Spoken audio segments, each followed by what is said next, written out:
something that's near and dear to my heart and speaks directly to me. It's a documentary called Pick It Up, Ska in the 90s.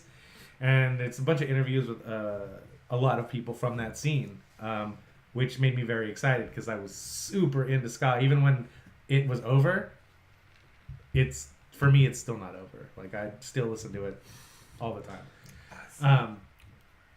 So I saw this on Facebook. Jeff Dino posted this on Facebook, and I was like, oh, that's cool. And I watched it, and I was like, oh, it's a Kickstarter. And I was going to bring it last week.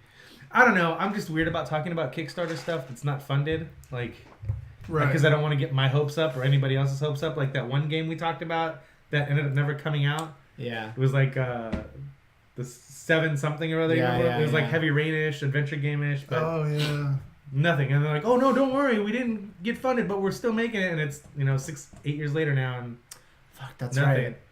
I totally forgot about that. So this is fully funded, and it got funded in under a week and made almost 3 times the money they were asking for in under a week, which I think is awesome. Well, just think about how before you'd have to explain to somebody what ska was. And then ska exploded. We all got famous. Now you're starting to see, on a national level, a band like the Bosstones come in, and this is bigger than our little thing. This is something next level. Whoa. The Bosstones are on the radio. This is awesome.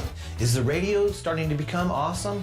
Or is it just the Bosstones are so awesome that they couldn't say no anymore? There were these unwritten rules where you had to look a certain way. You had to wear your hair a certain way, your clothes a certain way, and your music had to be as authentically like the two-tone bands that everybody loved as possible. And then everybody with a horn decides to form a band, and then people are like, what is this? This is what is called a gold record. In the old days, people used to pay money for music. I came into the ska world mostly because I grew up in Orange County in Southern California. We have the advantage of playing all over the world. One thing I know that ska music in one place is not the same as ska music in another place. The whole Bay Area, and especially the East Bay, we had this very strong community of punk rock here. In the Aquabats, it was just anything goes. I mean, the idea of us being a ska band was kind of ridiculous. I mean, let's just call it like it is. We're just a bunch of dumb white guys from Southern California, like, we probably have no business playing ska. Ska was being looked at as this corny music or movement. And so I think when it kind of blew up, there's a lot of people who kind of, I don't really, that's not what I consider serious music, so I won't take it very seriously. And then by late 99, 2000, it was over. All of a sudden, nu metal was cool. It was like Deftones, Limp Bizkit, and ska is not cool. Like 99, it was like, nobody went to ska shows. And we were just like, what do we do? Ska is not dead. I'm super excited about that. Just because That's interesting. I love the genre of music to begin with. Yeah. And like seeing all those people in, not necessarily in one place, but in one thing. Right. Talking about the same, like being on the same page. Yeah. Seems really cool, man. I mean, really I'd be into it for the story part. I was never into ska, so like that part of it doesn't interest me. But the story itself, I mean, like, I could still get engaged into something like that. I think it's interesting to see how something got started and talk about like its popularity and all this other stuff. Yeah, I think it's crazy. Like, it wasn't something new or novel in 1993 or whatever. Like, ska had been around for a long time, and like even that style had evolved over time. But there were like even some old ska bands that are kind of what influenced reggae and dub and stuff like that, and then came back forward and I don't know. It's just, I don't think I've ever heard a ska song and like been like, oh god, it's such a fucking downer. Like no matter, all upbeat. It's all like, man, let's go have some fucking fun, yeah. That's just me, I guess. Yeah, I just never got into it. Bolo, thanks for the raid. Raiding with a party of 5. Appreciate that. What a convenient number in that party. Party of 5. Party of 5. Yeah, as far as ska goes, like I didn't look after it. You know, like I mean, you didn't watch after it. I mean, I didn't hate it, but you should have watched after it blew you.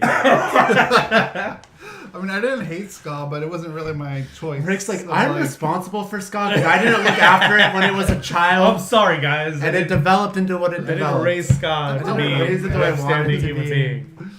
So it died by 99, and it's all my fault. Yeah, that's my fault. But you weren't like, ugh, fuck that shit. You were just like, really. all right.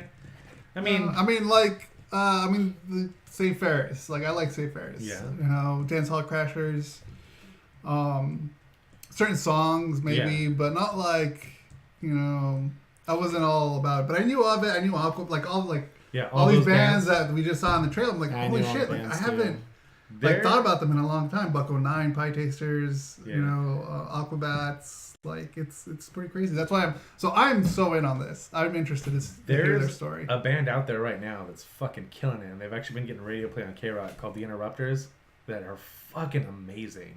And it's ska influence? Yeah, like heavy ska influenced. And I had no idea about them until about maybe it was 2 years ago. I had posted something on Facebook about listening to ska radio on Amazon Music, and Ben Thomas was like, "Oh, dude, you should check out this band. They're gonna break if they don't become a huge thing. Then I'm an idiot." And I was like, "Okay," so I listened to them, and then like 6 months later, I started hearing them on the radio, and I was like, "Damn, Ben Thomas fucking called that one." And yeah, they're really good. They're called The Interrupters. You should check them out. They're awesome.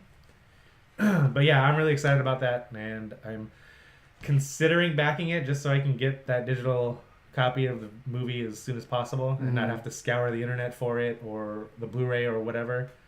But yeah, they have pretty. It's still reasonable open. tiers. Yeah, it's still open. Okay, it's only been I'll like probably throw some to get the download I think for it's the movie for the doc. It might be $20 to get the movie. That's fine. Yeah.